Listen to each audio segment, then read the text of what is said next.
Hey dudes, Mr. Wickle here. Been you a tag video.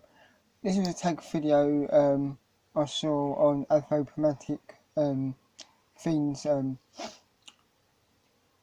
channel, and it's called the CollectorsMan's Terror Tag. He's another YouTuber I've just come by through Anthropomatic. So he done a tag and put it out to any of us to do for ourselves. So I'll be giving a link to both of these channels in the descriptions underneath. There's 6 questions in total, and yeah, and check out Anthropomatic Fiend's channel if you've not met him. And a really underrated channel. He deserves a lot more recognition. He's a really cool guy, really knowledgeable, and he loves his old horror as well, gothic horror, which I'm really into as well. So we always have sort of comments each other on films like that, and in the past, and I've sort of, he's recommended me stuff and I've recommended him stuff in the past. So yeah, both of them. I'm new to CollectorsMan, and this is the first time I've actually come by his channel, so but definitely give him a sub as well. But nevertheless, I'll get the 6 questions done, and these are my answers. Number 1, your favourite 80s slasher film? Well, for me, that's always been The Burning. The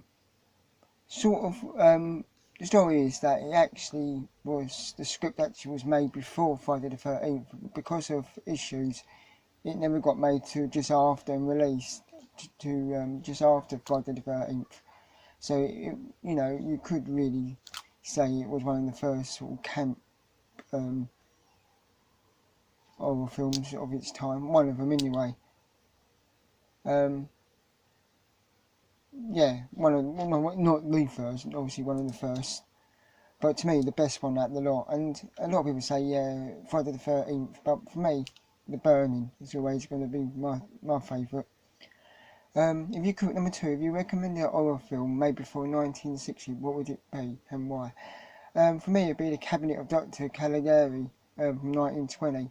You know, one of them genuinely horror films where it was not a monster or anything like that, except it was a scary monster like Frankenstein or Dracula. This was a guy and a serial killer, maybe the first serial killer film to be made, and it was, to me, I don't know, it was brought to light. There's probably other films out there made around the same time, but this is one what sort of stood out to me. And I would recommend this because, you see all these slasher films now about serial killers with Freddy, Jason, and so on. So for this was generally the first sort of serial killer there was in film, to me anyway. And if you want something genuinely scary and was going to creep you out, and it was, like I said, it's 1920, so it probably wouldn't be something what today's slasher fans would probably be into, some of them anyway, and like a couple of us. So I would definitely, if they're into, and that would be the reason why, because all these serial killer films you get now, from the 80s, 90s and so on, this is a genuinely proper, scary serial killer film.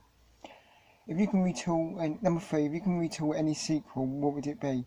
Nightmare on Elm Street 2. It just went, maybe if that was made a bit more serious, maybe the rest of the films wouldn't be. I mean, except for part 3. Part 3 is brilliant, and probably the best and is the best sequel out of all of them. And this, I think it is the one made with Nightmare on Elm Street 2. It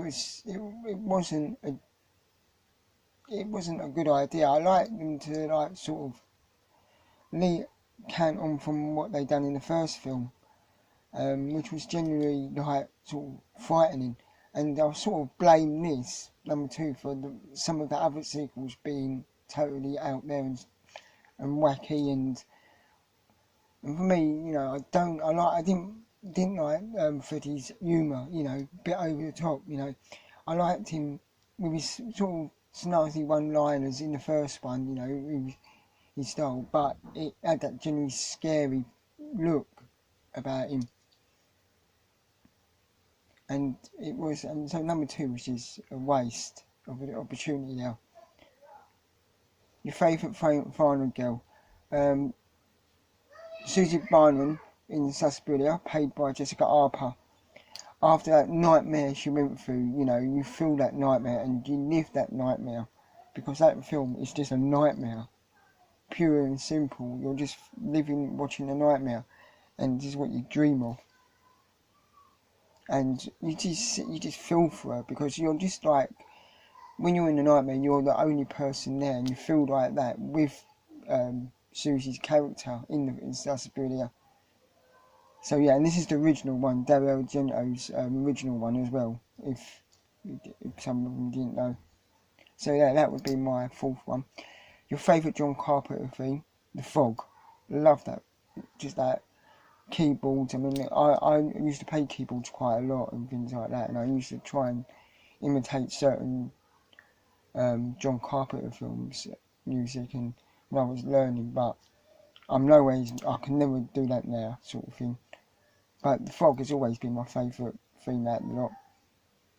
Kevin Bacon may be the next 6th question. Kevin Bacon may be the next Freddy Krueger. This is a good idea.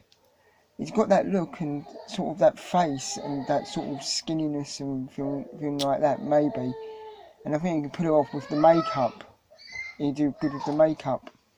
But I've always said Crispin Glover would make a good for Freddy Krueger, just because of his thin look, his pointed nose, and his whole body, way his body moves and things like that. He can do that sort of movement that Robert Englund done in the first in his interpretation.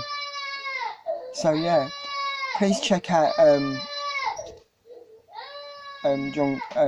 these 2 channels. I'll put them in the descriptions underneath, and like always, dudes, comment, share, subscribe. Later, dudes.